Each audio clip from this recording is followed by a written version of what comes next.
Saudaraku kaum muslimin, Bapak dan Ibu sekalian yang dirahmati oleh Allah, yang senantiasa mendapat limpahan karunia yang tidak terhingga ini, marilah kita senantiasa bersyukur kepada Allah. Ternyata kitalah yang dipilih oleh Allah menjadi hamba yang layak mendapat rahmatnya. Dibimbingnya, dituntunnya ke jalan yang benar. Pagi-pagi seperti ini dan setiap pagi barangkali, kecuali yang libur kemarin itu, kita aktif menghadap laptop, kita mendengarkan atau HP, ya, meskipun barangkali ditaruh di saku sambil jalan-jalan, namun perhatian kita ini yang diperhatikan oleh Allah Ta'ala. Ternyata kita sangat antusias untuk memperbaiki diri kita dengan belajar agama yang benar. Ya, agama yang sesuai, nanti tidak seperti kita mengumpulkan uang palsu. Ya, kita beragama seakan-akan benar, tapi tatkala dihisab oleh Allah di hari hisab, nggak ada nilainya. Semuanya. Ya, wala nuqimu lahum yaumal qiyamati wazna, dan besok tidak ditimbang, sedikit pun saja tidak ditimbang, karena semua amalnya adalah amal yang tidak sah, yang batil semuanya. Ya, kalau itu di orang-orang yang kafir sudah jelas. Tapi khawatir kita sendiri ada amal-amal yang tidak ditimbang oleh Allah sama sekali. Oleh karena itu mari kita ikuti kajian ini dengan baik dan perhatikan. Kalau itu memang dari Al-Quran atau dari Sunnah atau hadis Nabi yang sahih, ya kita ikuti.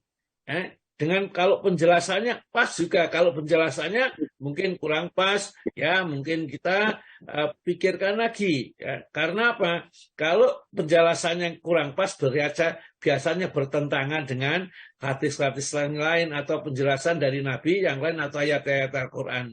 Kalau pas, tidak akan bertentangan. Nah, Bapak dan Ibu sekalian, yang kita akan bahas nanti adalah persiapan menghadapi kampung akhirat.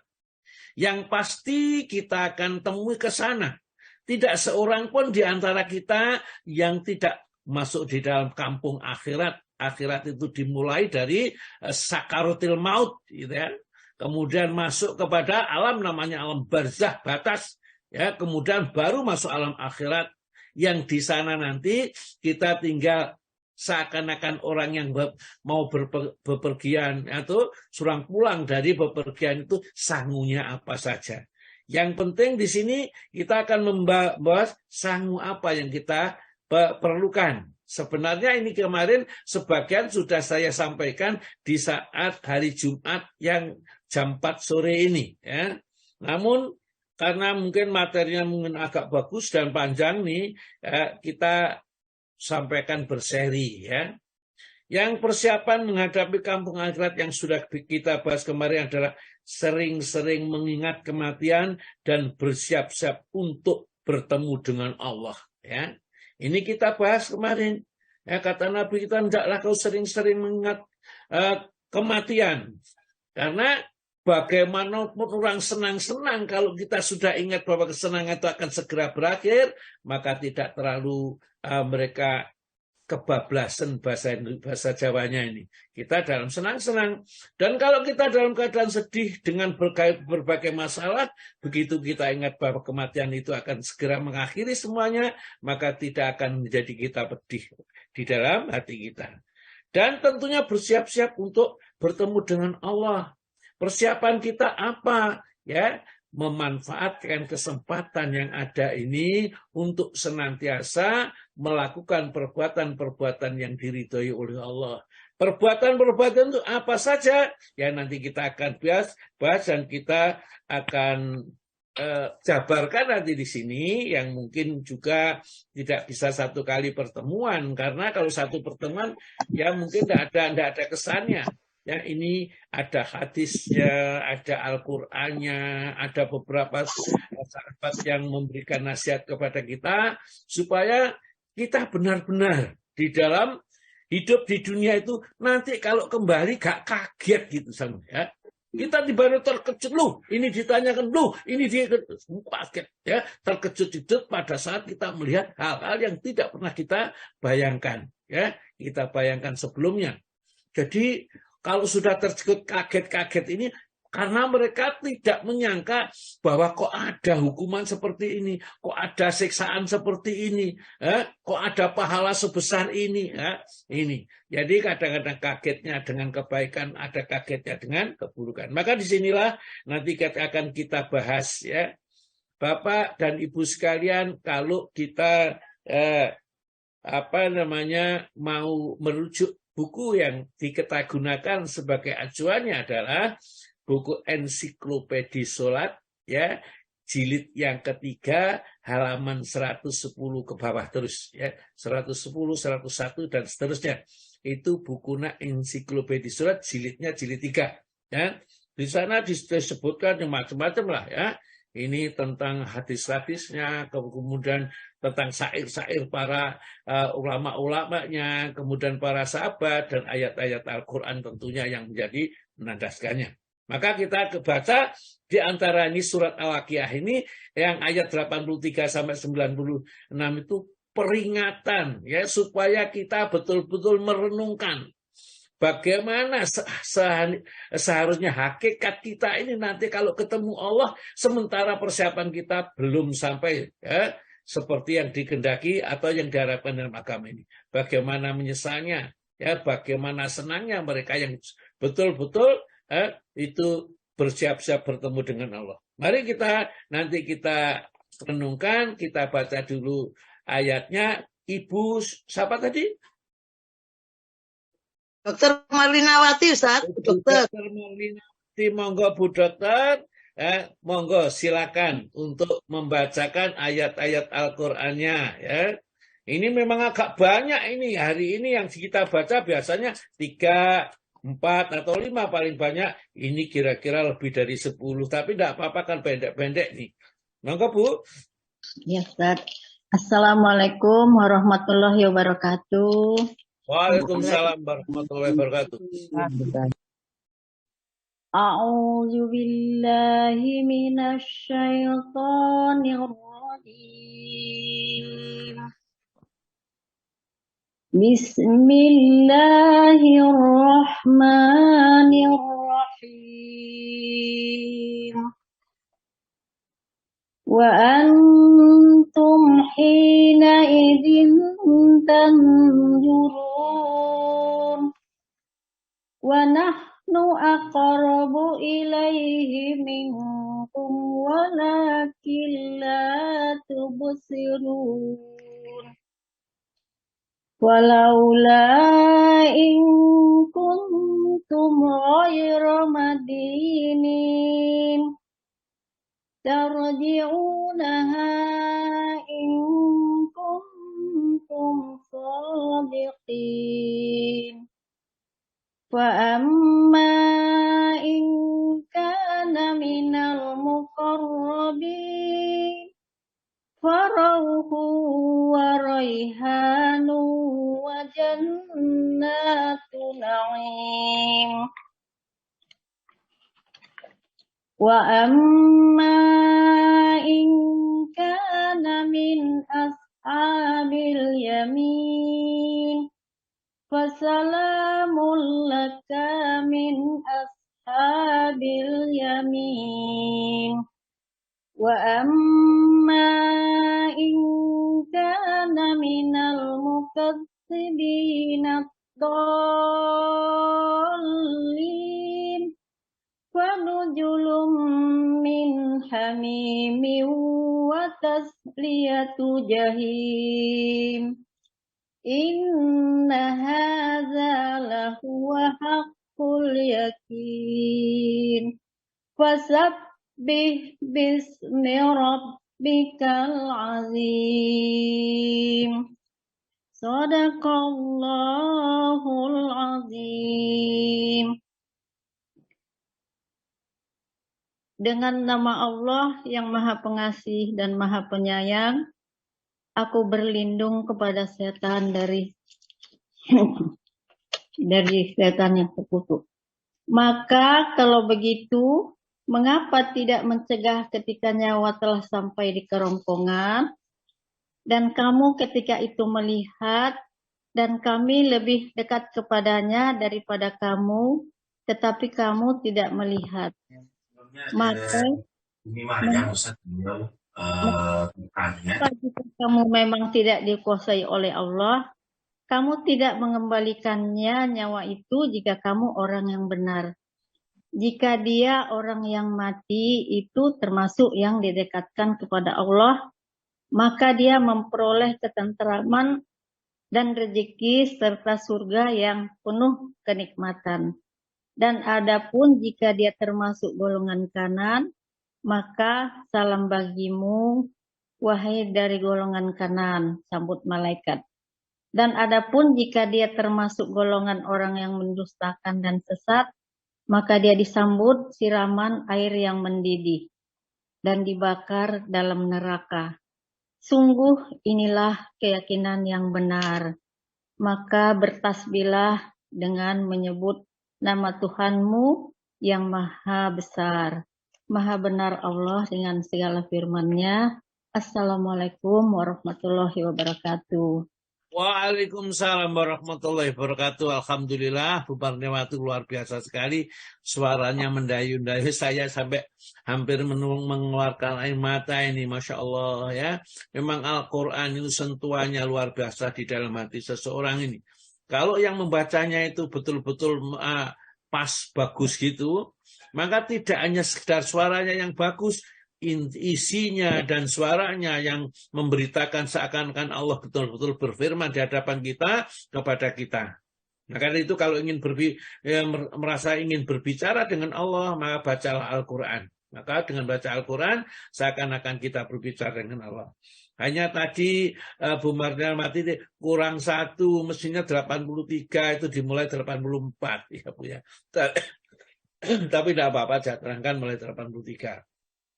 Karena ini processing terjadinya sakaratil maut. Itu. Dan saat ini adalah termasuk yang harus kita perhatikan. Kita itu akan mengalami namanya sakaratil maut. Jangankan kita, Nabi kita merasa berat sekali tatkala mengalami sakaratil maut. Dan dia bersabda, setiap kematian itu mesti ada sekarat namanya. Jadi kalau orang mengatakan si A sekarat, itu bukan berarti kalimat-kalimat yang jorok, bukan. Kalimat-kalimat menghinakan, tidak. Memang ada. Sakaratul maut itu saat-saat atau detik-detik terlepasnya ruh ya, dari jasad. Ya. Tatkala malakul maut mengambil nyawa kita. Nah, ini diterangkan oleh Allah Subhanahu wa Ta'ala kepada orang-orang yang tidak beriman, kepada orang-orang yang kafir, kepada kehidupan akhirat saat perjumpaan dengan Allah, dan mereka merasa bahwa ini mereka tatkala hidup di dunia tidak perlu beriman, tidak perlu mengimani Al-Quran dan lain-lainnya, karena mereka merasa dirinya bisa menguasai dirinya sendiri. Jadi aku adalah aku dan aku bisa berbuat tanpa bantuan siapapun. Maka dijelaskan oleh Allah Ta'ala di ayat 83, falaula idza balaghatil hulqum, maka mengapa ya ketika nyawa sampai di kerongkongan. Jadi orang yang mau mati itu ya, nah itu bernapas sulit, ya berat. Yang orang kena COVID itu dulu bernafas sulit, maka dari itu cepat saja. Karena nafasnya juga sudah tersumbat dan lain-lainnya. Ini, falaula idza balaghatil hulqum, maka mengapa ya kena tatkala nyawa sudah keleket-keleket sampai di kerongkongan, wa antum hina idzin tanzurun, dan kamu saat itu melihat, maksudnya keluarganya melihat, istrinya atau suaminya, anaknya, ibunya, mertuanya yang menyaksikan processing calon kematian seseorang yang mau diambil oleh Allah rohnya, itu menyaksikan. Tapi dia tidak mengerti bagaimana harus berbuat. Ojo mati dhisik, kadang-kadang cuma seperti itu. Kenapa? Mereka tidak tahu apa yang harus diperbuatkan melihat orang yang mau mati. Ya, mestinya dia ditalkin lakinu mautakum la ilaha illallah. Talkinlah orang yang mau mati itu dengan kalimat la ilaha illallah, ya. Jadi itu penting sekali bagi Bapak dan Ibu sekalian yang menjaga atau sedang menunggu orang yang sudah mau mati atas sakaratul maut, ya kan? Bisikkan sesuatu yang menyenangkan, berbaiklah sangka kepada Allah, Bu, Pak, Allah Maha Pengampun, Allah itu Maha Rahman, Maha Rahim. Allah sudah menyediakan tempat yang baik di surga, insya Allah kelak, ya. Maka tenang, ucapkan la ilaha illallah, ya. Di sini ditantang ini ya, wa antum hina idzin tangdurun, dan kamu pada saat itu melihat orang yang mati ini, wa nahnu, dan kami aqrabu, lebih dekat ilahi kepada orang yang mati itu, minkum, daripada kalian, walakilatu besirun, namun kalian tidak bisa melihat aku. Para malaikat yang ditugasi dengan seluruh stafnya. Jadi malakul maut itu tidak sendirian. Malakul maut yang disuruh mencabut ruhnya seseorang itu ada stafnya. Ada orang malaikat-malaikat yang lain setelah nyawa itu dicabut oleh malakul maut, atau orang mengatakan biasa malaikat Israel, langsung diserahkan kepada malaikat-malaikat yang mendampinginya, itu dibungkus oleh kain kafan. Kalau orang mukmin itu kain kafan dari surga yang baunya wangi. Kalau orang kafir, orang musyrik munafik itu kain dari surga yang panas sekali begitu, baunya tidak enak sama sekali. Begitu dicabut, dibawa ruh itu oleh para malaikat pendampingnya, dibawa naik ya ke langit. Yang kecepatannya, kata Allah Ta'ala di surat Ma'arij 4 itu, ta'rujul malaikatu ila waruhu ilaihi fi yaumin kana miqdaru khamsina alfasanah. Ya, kecepatan malaikat terbang membawa ruh ya untuk menghadapkan kepada Allah, ruh itu 1 hari sama dengan kadarnya 50.000 tahun ya, seperti itu. Jadi itu menunjukkan kebesaran keagungan Allah Subhanahu wa taala. Wa nahnu aqrabu ilaihi min walakilatu bisurun, ya. Kamu tidak bisa melihatnya. Malaikat yang mau mencabut ruhnya itu sudah enggak ada yang tahu dan tidak ngerti jurangkuli apa saja sudah. Itu orang yang mau mati. Itu terjadi kita nanti. Jangan orang lain. Kalau membaca ayat ini seperti kita akan terjadi itu, dan tidak lama lagi kita barangkali. Ya. Apalagi yang umurnya sudah seperti saya ini. Ya tinggal nunggu hitungan jari saja. Apakah hari, jam, atau minggu, atau bulan, atau tahun. Ya, tinggal saja hitungan jari. Ya, jari sebelah lagi, tidak jari seluruhnya ini. Kemudian kata Allah Ta'ala, "Falaula in kuntum ghairu madinin." Maka mengapa kalau kamu merasa bahwa hidup matimu kamu yang menentukan sendiri, dan kamu tidak dikuasai oleh Allah tentang hidup dan matimu. Ya, bahwa ajal itu ditetapkan oleh Allah, dan kalau sudah sampai waktunya tidak bisa diajukan dan tidak bisa diundurkan. Kalau kamu merasa bisa mengatur hidupmu sendiri, ya, tarji'una, ambil kembalikan lagi roh itu di tempatnya, ya. Tarji'unaha in kuntum shadiqin, kalau kamu benar pengakuanmu bahwa hidup itu kamu sendiri yang menetapkan. Ini Allah tantang ini, ya. Orang mau mati itu, ayo dokter mana yang bisa untuk mengembalikan roh itu. Di dalam surat nomor 75 namanya surat Al-Qiyamah, ya, ayat yang ke-27 ya, 26, 27, 8 sampai 30 ya. Itu peristiwa juga sama, peristiwa terjadinya roh akan dicabut ya dari jasad seorang. Walau la idza, di situ disebutkan kala idza balaghatit taraqi.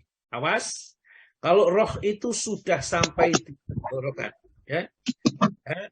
Kala idza balaghatit taraqi ya. Wakila, tolong dibacakan artinya Pak Tomo. Ya Ustaz. Sekali-kali jangan apabila nafas seseorang telah mendesak sampai ke kerongkongan dan dikatakan kepadanya, siapakah yang dapat menyembuhkan? Dan dia yakin bahwa sesungguhnya itulah waktu perpisahan dengan dunia. Dan bertaut betis atau betis yang kiri dengan betis yang kanan. Ini maksudnya adalah penderitaan yang saat akan mati dan ketakutan akan meninggalkan dunia dan menghadapi akhirat. Kepada Tuhanmu lah pada hari itu kamu dihalau. Dan dia tidak akan membenarkan Rasul dan Al-Quran dan tidak mau mengerjakan sholat. Tetapi ia mendustakan Rasul dan berpaling dari kebenaran. Kemudian ia pergi pada ahlinya dengan berlagak sombong. Cukup. Ya. Jadi diingatkan di sini hampir sama dengan suara falaula kala idza balagati taraqi. Awas ya, manusia nanti kalau sudah mau mati, rohnya itu sudah sampai di kerongkongan. Wa qila man raqa, dan dikatakan siapa sekarang yang bisa menyembuhkan? Ayo panggil dokter. Ya, ditantang oleh Allah Ta'ala, tabib yang hebat, dokter yang luar biasa, panggilnya ya. Man raqa, siapa yang bisa meruqyah, yang untuk menyembuhkan ini ya. Dan orang yang mau mati itu dia itu senantiasa kepingin hidup terus. Di sini disebutkan di dalam ayat ini wa dhanna annahu firaqa. Dia masih menduga inilah saat-saat perpisahan dengan dunia. Aku mati temenan. Saya ingat seperti itu pada saat saya dibawa ke rumah sakit itu di lantai yang ke-6 di atas itu. Wah, mati temenan awal-awal ya. Ini adalah tempat pada saat itu siapa masuk sana pulang yang tinggal nama ya, susu tanda tangan sebelumnya dikirim ke sana bahwa ini nanti kalau ada apa-apa ya tidak pulang ke rumah, langsung kembali ke Sukolilo ya, seperti pada saat itu. Maka di sini wadzanna annahu firaq, dan dia sudah yakin bahwa saat-saat perpisahan dengan dunia sudah ada. Ya, saya pikir saya kok dibuang di sini ya, justru rasanya saya ini dulu ya kok dibuang di sini, kok kenapa kok gak dirumati di rumah, biar mati dikuburkan di sekitar saja di pemakaman yang umum, kok dibuang saya ini. Aduh, saya telepon adik saya telepon istri saya, anak saya seperti itu ya. Ya nggak bisa jawab, sing sabar aja, ini yang terbaik barangkali yang dilakukan ini. Soalnya sudah lemes kayak gitu, tidak bisa apa-apa. Ini. Apa di dalam ayat ini wadzanna, dan dia menyangka annahul firaq, sesungguhnya inilah saat perpisahan dengan dunia. Orang yang mau mati itu watafatis saku bisaq, betis kiri dan betis kanan yosong sekarat itu kecek-kecek gitulah ya. Bertautlah betis kiri dan betis kanan ya. Ila rabbika yaumaidinil masaq, kepada Rabbmu pada hari ini kamu akan dihalau di bawah nanti. Dicabut oleh malaikat, ruhnya dibawa ke langit, dia menghadap kepada Allah Subhanahu wa Ta'ala. Karena memang saatnya sudah. Annaul firaqa ya ila rabbika yaumaidinil masaq. Yang paling menyesal kata Allah Ta'ala di pada ayat ini, fala saddaqa wala sholat. Sayang orang ini ya. Kalau menghadap kepada Allah, Allah murka. Kenapa? Fala saddaqa, tidak pernah membenarkan ajaran Islam, ajaran yang dibawa oleh Nabi kita Muhammad SAW. Ya, mereka lebih memilih agama-agama selainnya. Ya, fala saddaqa wala sholat. Tentunya mereka tidak sholat, tidak melakukan sholat yang diperintahkan di dalam agama Islam itu.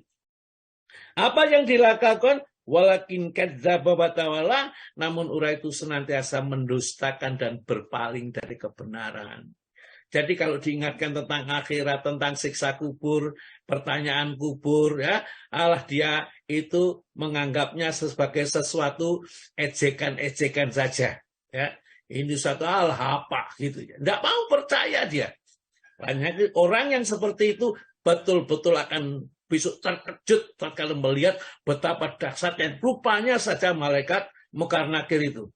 Di dalam kitab yang saya baca ini rahasia kematian dan hari kiamat, ya, dijelaskan di sana matanya saja seperti bola api, ya, yang sangat menakutkan, giginya benar tingginya, kemudian kulitnya dan semuanya dibikin oleh Allah sehingga orang yang ditanya malaikat Munkar Nakir itu sudah ketakutan. Bagaimana bisa menjawab? Orang yang bertanya dan yang bertanya itu menakutkan sekali. Bagaimana cara menjawabnya? Itu sudah tidak ingat yang ditanyakan. Rasanya ingin lari tapi tidak bisa lari. ya, tidak mempunyai kekuatan sama sekali tatkala di alam kubur. Itu pasti terjadi untuk semua manusia. Baik yang mati itu kebakar, yang mati tenggelam, atau mati jatuh dari pesawat, atau pesawatnya sama saja. Bagi Allah tidakkah sulit. Maka disebut alam barzah. Alam kubur bukan kuburan. Ya. Alam barzah atau alam kubur. Ya. Fala saddaqa wala shola walakin kadzdzaba wa tawalla. Akan tetapi dia tatkala di dunia itu senantiasa mendustakan ajaran kami wa tawalla dan berpaling. Idza tutla alai ayatuna, kalau dibacakan kata Allah ayat-ayat kami, wala mereka berpaling, wastakbaru dan menyombongkan diri. Itu disebutkan di dalam surat Luqman, surat nomor 31 ayat yang ke-7. Monggo Pak Tomo dibacakan sebentar.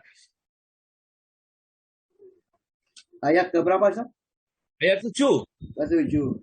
Dan Ya. apabila dibacakan kepadanya ayat-ayat kami, ya, maka dia berpaling dengan menyombongkan diri seolah-olah dia belum mendengarnya. Seakan-akan ada sumbat di kedua telinganya. Maka beri kabar gembiralah untuk dia dengan adab yang pedih. Iya, ya. Berilah wabasiru bi adabin alim, dikudang sama Allah Ta'ala, ya.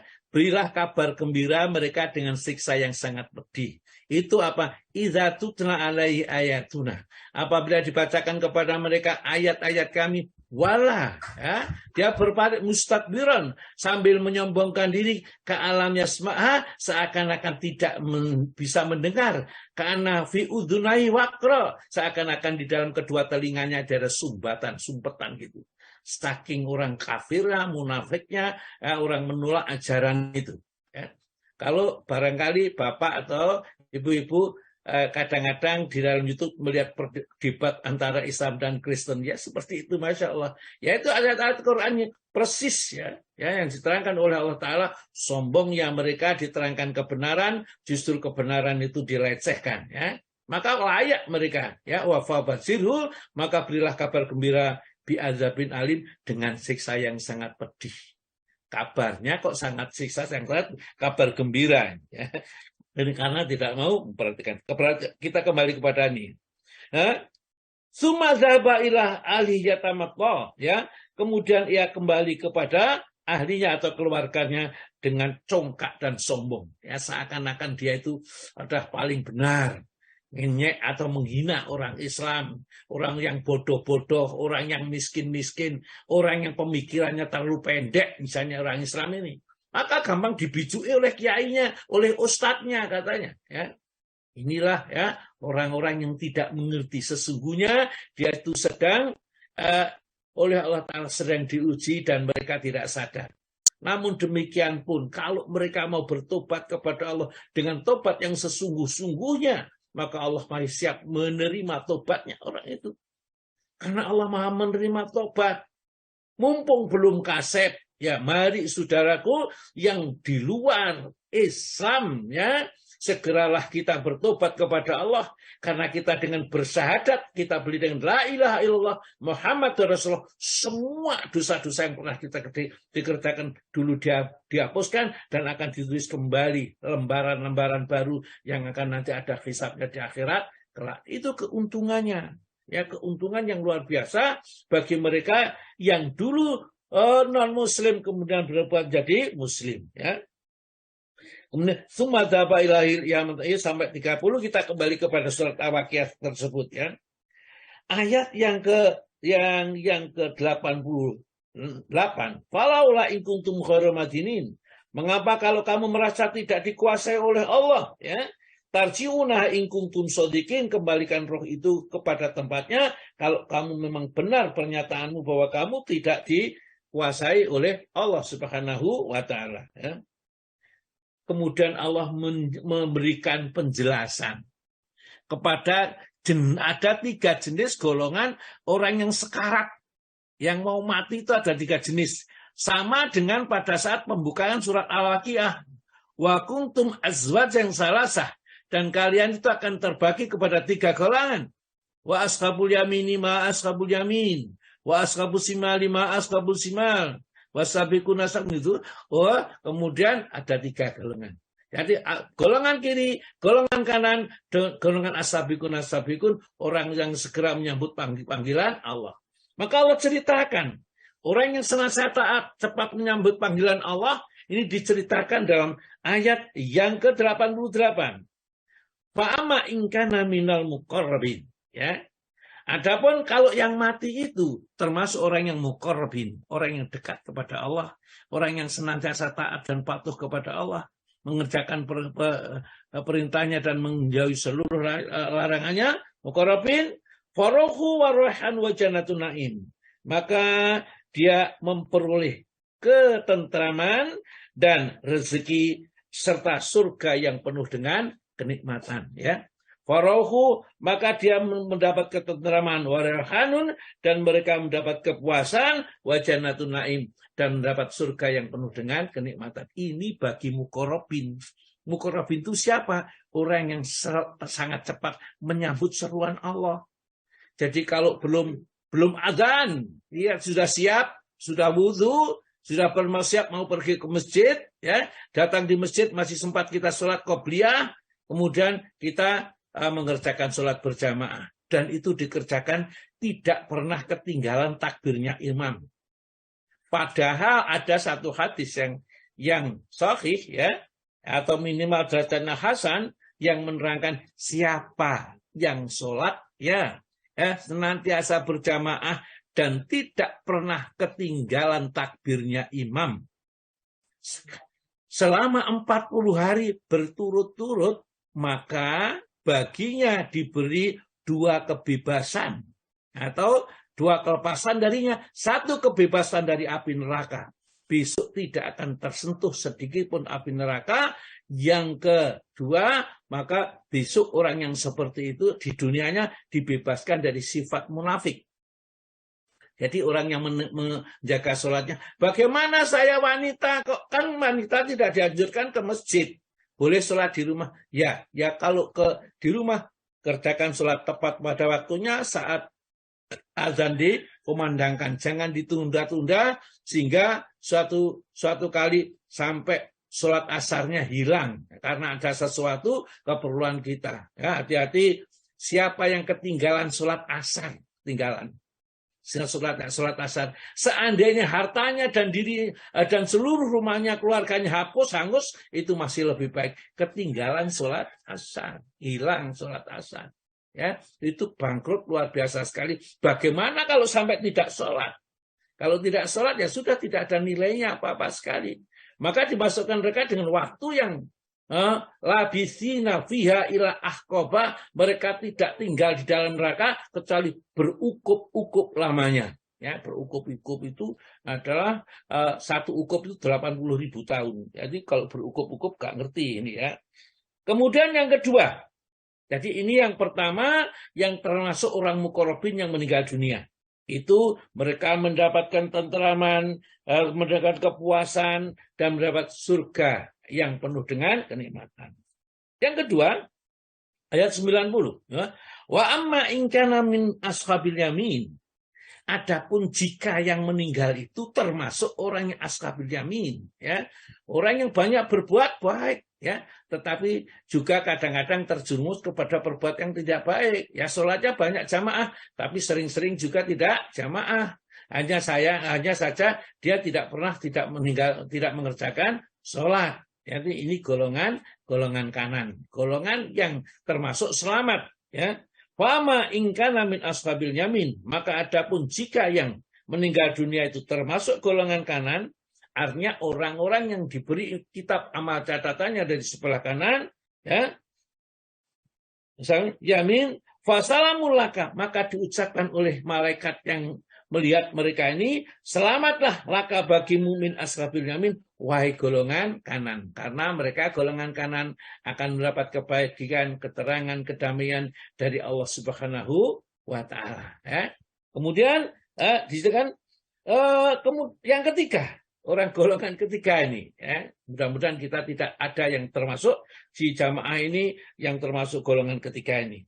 Wa amma in kana minal mukazzibin dhalin. Ya, begitu, ya. Wama maka adapun jika orang yang mau mati itu, ya, ingkana minal mukadzibina, termasuk orang yang mendustakan agama Islam, perintah-perintah Allah, ya, larangan-larangan Allah, ya, adolin, dan sesat lagi keyakinannya, syirik, ya, dan seterusnya.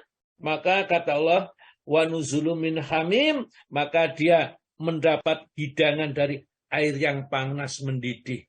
Jadi hidangannya, minumannya, air yang panas mendidih, belum diminum, baru mau diminum, wajahnya sudah terbakar.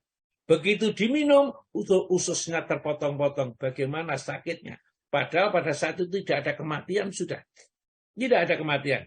Ya, pada saat itu sudah selesai. Ya, jadi orang yang disiksa, ususnya putus-putus, dihidupkan kembali atau disambung kembali, utuh kembali, diminum lagi. Itu fanuzul min hamim wa tasliyatu jahim, dan dibakar kepada neraka jahim, neraka yang sangat panas sekali. Ya. In hadzal wal haqul yakin, berita seperti itu berita yang benar, bukan cerita, bukan dongeng, yang nanti setiap kita pasti akan mengalami. Oleh karena itu sudah dikasihkan tahu oleh Allah, selamatkan dirimu. Fasabbih, ya, bismi rabbika azim. Maka tetaplah bertasbih mensucikan Allah yang maha agung, karena dia sudah menyelamatkan kita dari bencana yang sangat dahsyat itu. Baiklah jamaah, kita lanjutkan pada persiapan menghadapi kampung akhirat. Yang sudah kita bicarakan adalah yang pertama, sering-sering mengingat kematian dan bersiap-siap untuk bertemu dengan Allah dengan beramal sebaik-baiknya. Ya. Yang kedua, kemarin juga disinggung sedikit, sering mengingat kuburan, ya, dan jasad-jasad yang telah hancur, ya. Jadi mengingat kuburan dan jasad-jasad yang hancur. Ini diriwayatkan dari salah satu sahabat Umar bin Khattab, dari Utsman bin Affan, ya. Dia mengatakan dari Ummu Hani, ya, bekas budak Utsman, dia mengatakan bahwa apabila Utsman berhenti di sebelah kuburan, di sebuah kuburan, maka dia pun menangis hingga jenggotnya basah oleh air matanya. Seorang bertanya kepadanya, ketika surga diterangkan kepada engkau dan diceritakan oleh Rasulullah, engkau surga neraka diceritakan, engkau tidak menangis, tetapi kenapa? Ya, sekarang tatkala menghadap kuburan itu kok senantiasa menangis, meneteskan air mata. Gerangan apa istimewanya, ya, kuburan itu dibandingkan dengan yang diterangkan oleh Rasulullah, surga, neraka dan surga ini, ya. Mereka jadi nerakanya kan lebih ngeri. Apa jawabnya Sayyidina Utsman? Utsman menjawab, Rasulullah bersabda. Jadi jawabnya itu juga tidak pendapatnya Utsman sendiri. Rasulullah bersabda, sesungguhnya kuburan adalah persinggahan akhirat yang pertama. Jadi sebelum kita masuk kepada alam akhirat yang sesungguhnya, kubur pasti dilewati. Tidak ada orang yang tidak melewati alam kubur. Kata Rasulullah, jika seseorang selamat darinya, maksudnya mereka tidak mendapatkan siksa kubur, selamat dari siksa kubur, maka apa yang setelahnya akan lebih mudah daripadanya. Jadi setelah siksa kubur selamat, akan dikatakan kepada mereka, maka tunggulah kamu, tidurlah seperti tidur yang kemanten baru, dan dijaga oleh amal solehnya, besok dibangkitkan di hari kiamat, amal soleh itu yang mengantarkan dia sampai ke dalam surganya. Jadi maka akan lebih mudah daripadanya. Akan tetapi jika dia, ya, tidak selamat daripadanya, maka setelahnya akan menjadi lebih berat lagi. Jadi orang yang mendapat siksa kubur, ini proses berikutnya mulai hisab, ya, di padang mahsyar hisab, kemudian lewat sirat, Masya Allah tidak ada yang mudah, ya, semuanya menjadi berat untuk mencapai menuju surga. Maka dari itu Rasulullah mengajarkan supaya kita berlindung dari siksa kubur. Suatu saat Rasulullah mengantarkan jenazah sahabat Ansor, ya, katanya, kata Mu'ad yang dalam hadis itu, kemudian Rasulullah duduk, ya, sebelum makam dimasukkan ke dalam liang lahatnya itu, dia mengatakan, berlindunglah kau dari siksa kubur, ya, karena memang siksa kubur itu sesuatu yang menakutkan. Bahkan Utsman berkata, Rasulullah bersabda, aku tidak pernah melihat sesuatu pemandangan yang lebih mengerikan, melebihi daripada kubur, ya, siksanya kubur, ya, bencana-bencana kubur mengerikan. Jadi di dunia itu tidak ada yang mengimbangi dahsyatnya dari siksa kubur. Padahal di akhirat nanti lebih dahsyat, lebih berat daripada di dalam alam kubur. Ini yang pertama. Jadi Rasulullah SAW mengingatkan kita, ya, supaya cobalah supaya kita tidak terlalu panjang angan-angan, kepingin ini, kepingin itu, ya, supaya kita terkendali. Ingatlah, ya, kuburan dan jasad-jasad hancur yang berada di dalam kubur, ya. Yang ketiga, supaya kita mempersiapkan kampung akhirat itu menjadi gampang dan ringan, tidak panjang angan-angan dan mempersiapkan diri untuk menghadapi kematian dengan amal soleh sebelum datang kematian itu sendiri, ya. Jadi kita tidak panjang angan-angan. Apa sih panjang angan-angan? Merasa umurnya panjang, ya, masih terus begitu, dan kepada dunia itu senangnya luar biasa sekali, ya.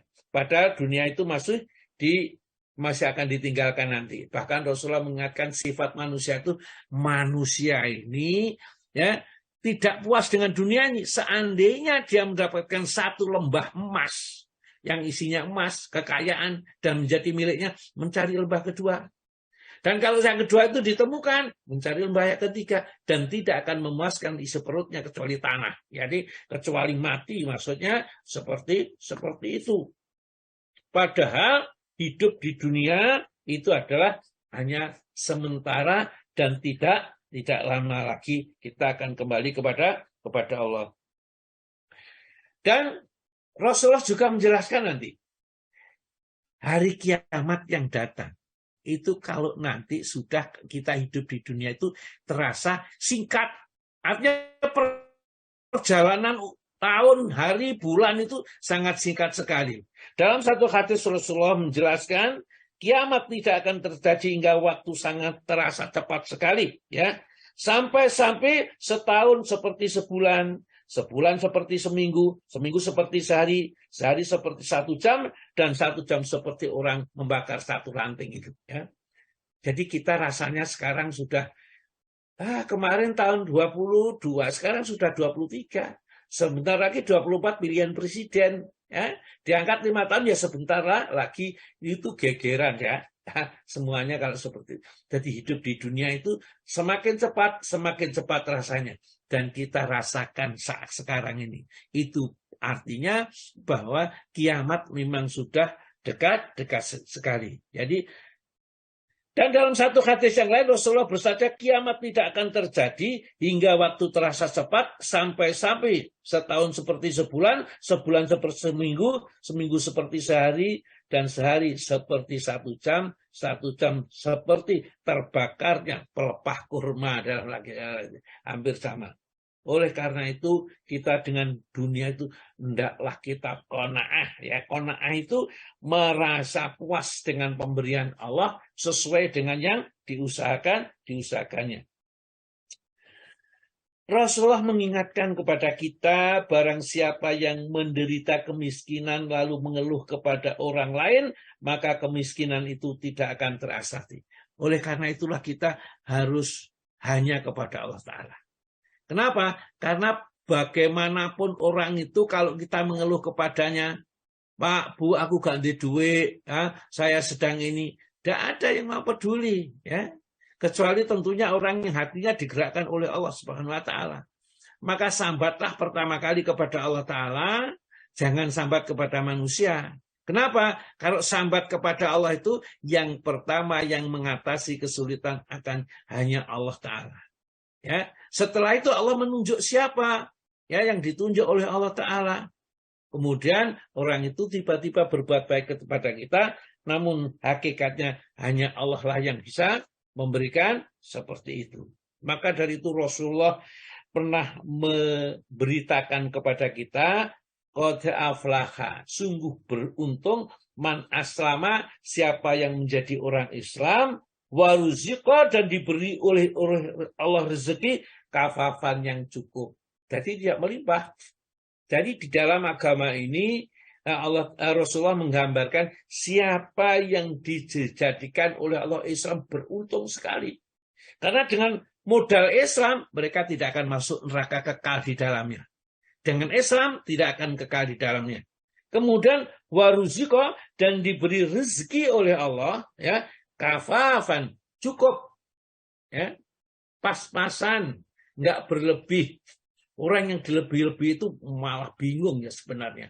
Tapi setiap orang kita itu sebenarnya menginginkan harta yang melimpah ruah. Kenapa? Ya memang sifatnya manusia kayak seperti itu. Ya. Padahal Rasulullah mengatakan waruziqa kafafan wa qana'ahu bima atahu, dan merasa qanaah dengan apa yang diberikan oleh Allah kepadanya.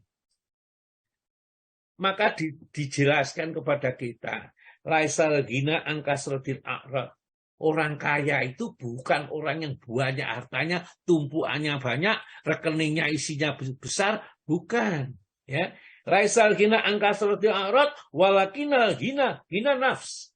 Akan tetapi kaya yang sesungguhnya itu adalah kalau hatinya merasa kaya, kalau hatinya ada jiwanya merasa besar dengan Allah, dengan jaminan Allah, dengan perlindungan Allah.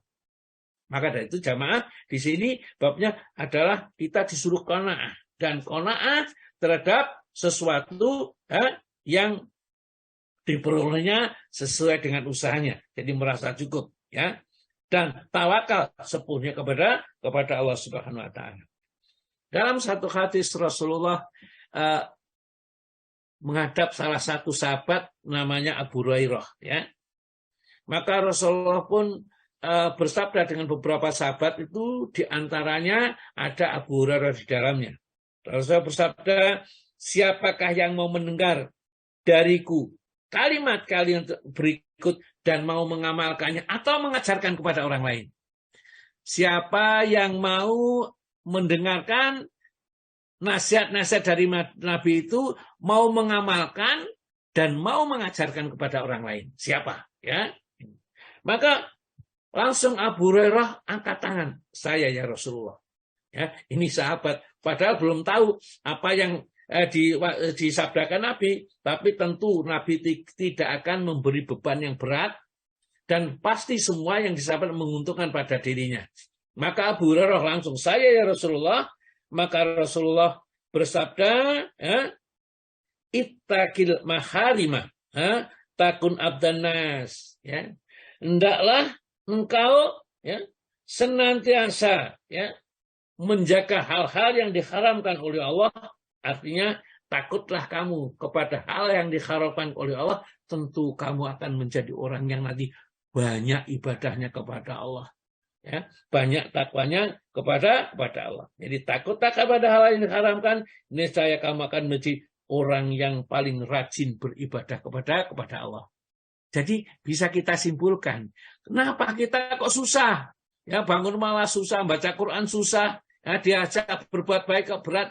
Karena kita sering melanggar hukum-hukum yang sudah ditetapkan oleh Allah. Maka itu berat rasanya. Dijak sholat berjamaah ya berat, bangun malam ya berat, ya. Dijak puasa ya gak mau lah, ya. Apalagi puasa. Kemudian ini berat. Oh, dapat duit banyak, ya, pesangon yang bahkan mungkin ratusan juta, ya, nggak pernah kecipratan tetangga sebelah sedikit pun, ya.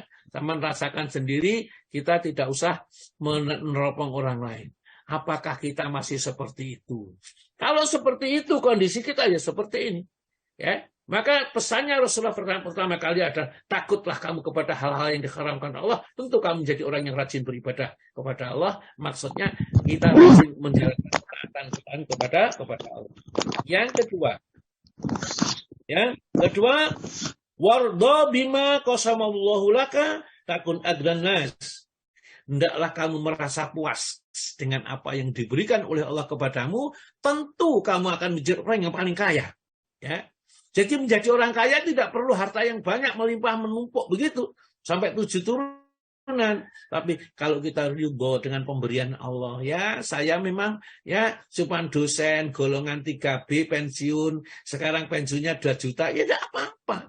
Alhamdulillah, bersyukur kepada Allah. Ini memang usaha saya. Saya tidak serajin, ya barangkali teman saya sampai doktor, sampai profesor, sampai ini. Saya cuman ya golongan 3B misalnya saya sendiri. Ini sudah pensiun dan menerima 2 juta itu sudah wah, sudah bagus, sudah ridho. Maka kamu akan menjadi orang yang paling kaya. Nggak minta, nggak jaluk-jaluk sama orang, nggak pernah sambat. Ya, kita punya saudara yang kaya, yang cukup, gak pernah kita minta, ya, gak pernah kita sambat tentang hal-hal, karena kita tahu orang itu sama-sama butuh kalau masalah. Kalau disambati gak senang, ya, siapapun gak senang, apalagi bolak-balik sambat minta tolong, minta dibantu, ya, biasanya gak suka seperti itu. Oleh karena itulah jamaah yang berbahagia, kalau kepingin kaya, hendaklah kau ridho dengan apa yang diberikan oleh Allah Ta'ala kepada kita. Ya, niscaya kita menjadi orang yang paling kaya. Yang nomor 3, ya, kata Nabi kita, wa ahsin ila zarik. Hendaklah kau berbuat baik dengan tetanggamu, takun mukminan. Tentu kamu akan jadi orang mukmin yang sempurna. Ya. Jadi suruh baik dengan tetangga, depan rumah, samping kiri, samping kanan, belakang rumah saja. Dan kalau kita masak, kata Nabi kita, kalau kamu masak suatu masakan dan tetanggamu membau baunya masakanmu, kamu harus antari dia. Ya, kita disuruh memberi. Jadi kalau kita goreng terasi atau goreng kelotok begitu, baunya itu sana diteri tanggani. Jangan menyiksa tetangga kita dengan bau makanan kita, ya. Karena apa? Karena ya tentu orang itu membayangkan enak iret atau besok masa iki kita tunggu kelotok pirang-pirang dino ndak bisa, soalnya belum untuk nyicil ini, belum untuk bayar sekolah anaknya, untuk ini jingga makannya ternyata ditekan antari mereka. Dan kalau kita membuat suatu makanan sing okeh kuwae, kata Nabi kita, duduhe sing okeh. Ya, dengan demikian nanti bisa kita berbagi dengan orang lain, ya. Begitu. Yang keempat, ya. Wa ahibbalin nasi ma tuhibbu li nafsik, dan cintailah orang lain seperti kamu mencintai dirimu sendiri. Takun musliman, kamu akan menjadi orang muslim yang sempurna, ya.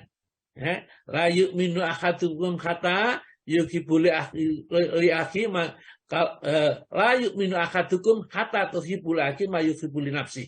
Tidaklah beriman seseorang sebelum bisa mencintai saudaranya sama dengan mencintai dirinya sendiri.